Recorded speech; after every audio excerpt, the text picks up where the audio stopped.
Congresso Nacional, muito bem-vindo, muito bem-vinda a mais um 10 Perguntas, o seu videocast aqui do SBT News. E o nosso convidado de hoje é o deputado Túlio Gadelha. Deputado, muito obrigado, viu, pela entrevista. Eu que agradeço, e pela viu? atenção. Eu sou Murilo Fagundes e esse é o 10 Perguntas, um videocast produzido pelo SBT News.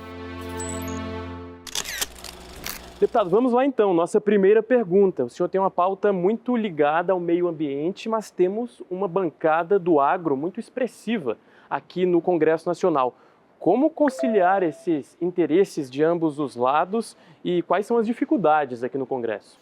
Murilo, o agro tem crescido aqui no Congresso, em proporções preocupantes.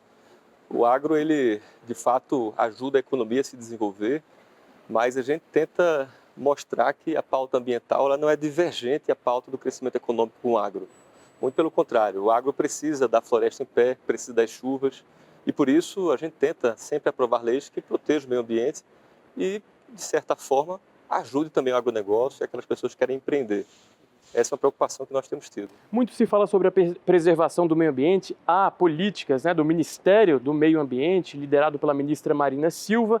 Nessa semana mesmo houve um anúncio ali em relação ao desmatamento na Amazônia, mas pouco se fala sobre o sertão, que é o seu espaço, o seu espaço de origem.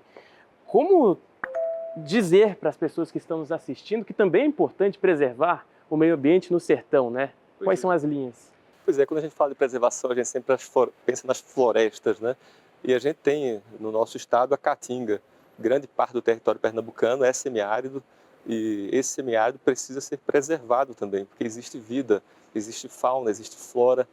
E uma preocupação que nós temos é que, com o passar do tempo, a degradação do meio ambiente, da caatinga, esse ambiente se torna desertificado. E aí não cresce nenhuma planta, nenhuma vida pode se estabelecer lá, nem a vida humana sequer. Por isso é importante falar dos biomas como um todo, Temos vários biomas no Brasil e nós precisamos cuidar de todos eles. A caatinga não é menos importante. Saindo da pauta ambiental, deputado, tem se discutido muito aqui no Congresso a questão da regulamentação das Big Techs.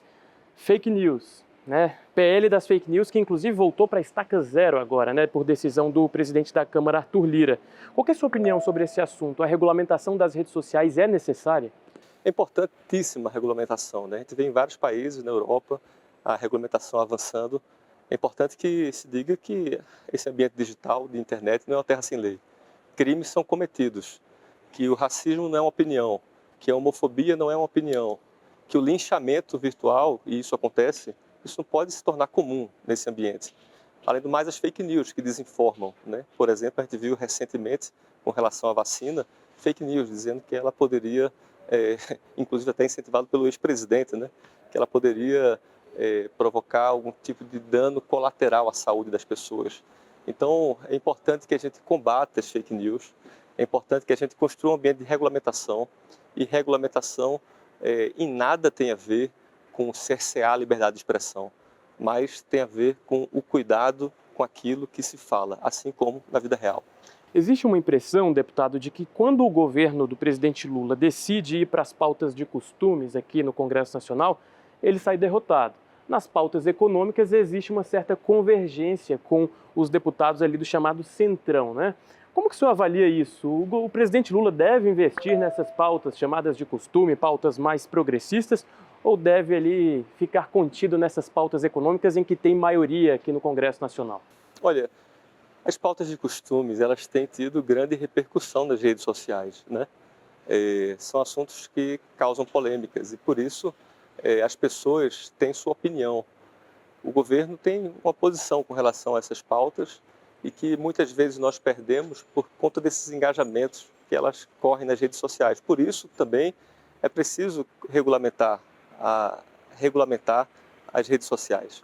Então, esse é um debate que precisa ser feito para a gente saber dessas plataformas, quais são esses algoritmos, como eles funcionam, a quem eles servem, porque publicações, às vezes, têm uma repercussão absurda e chegam para muitas pessoas e outras ficam ali paradas ou naquela pequena bolha.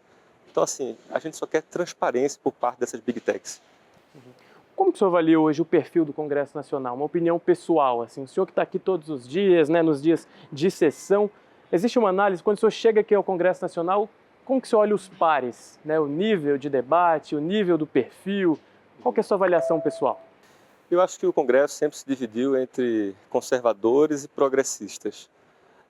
Com isso, os conservadores sempre tiveram mais força do que o campo progressista aqui dentro.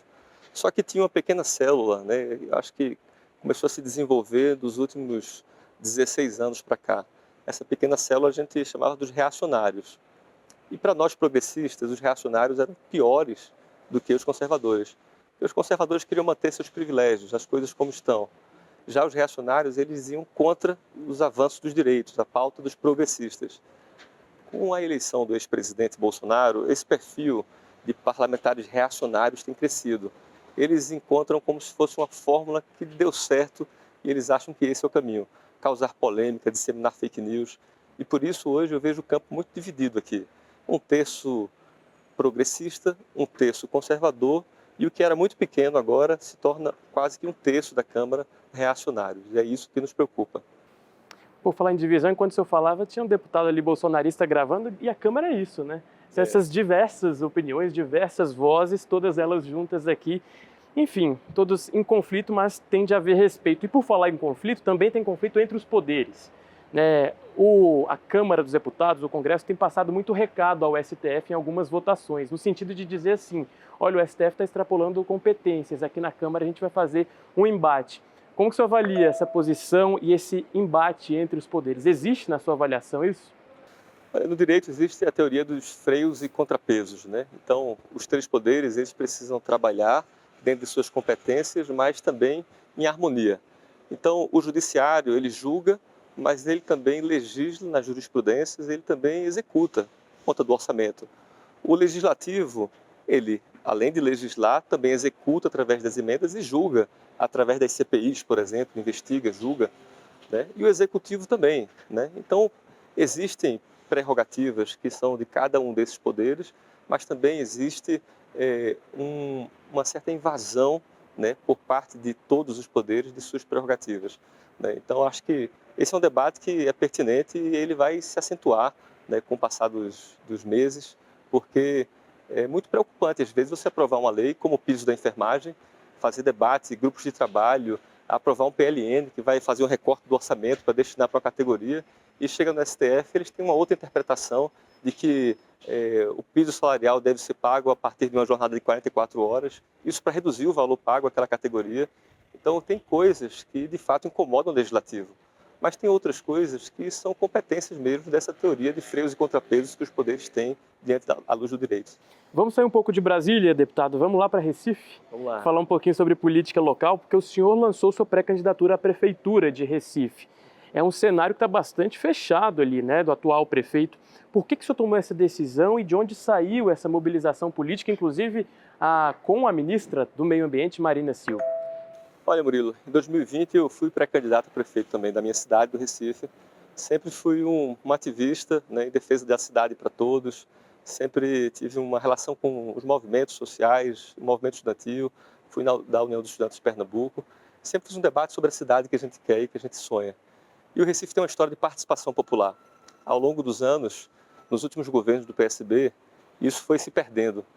O prefeito eleito à época, ele achava que com a força da caneta ele poderia decidir o que era melhor para a população, deixando a população de fora daquilo que ela queria participar, que é o debate sobre políticas públicas e investimentos.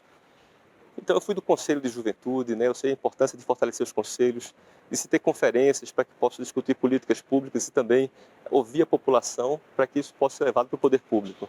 Além disso, o Recife tem uma série de mazelas que precisam ser discutidas com profundidade. Não adianta só pintar meio fio, fazer uma praça, um parquinho, inaugurar, fazer uma festa, publicar isso nas redes sociais, né? O prefeito atual gastou 92 milhões de reais em comunicação. Isso é muito mais do que ele deveria gastar e, além do mais, é mais ainda do que gastou com habitação popular.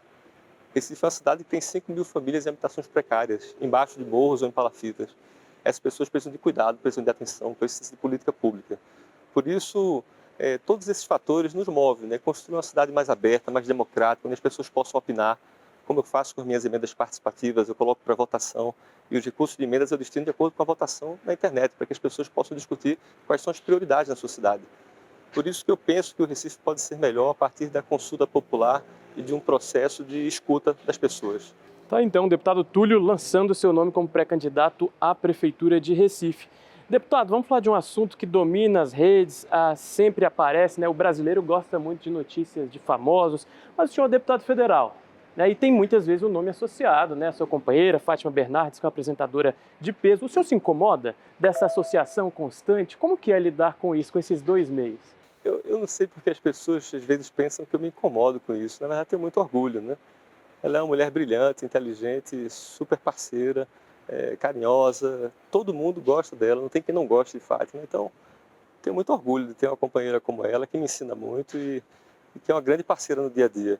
Mas eu acho que talvez o incômodo das pessoas em achar que eu estaria incomodado com isso, talvez passe por esse ambiente parlamentar, né, onde muitos deputados se acham centro do universo aqui e por isso acham que todos pensam dessa forma, né?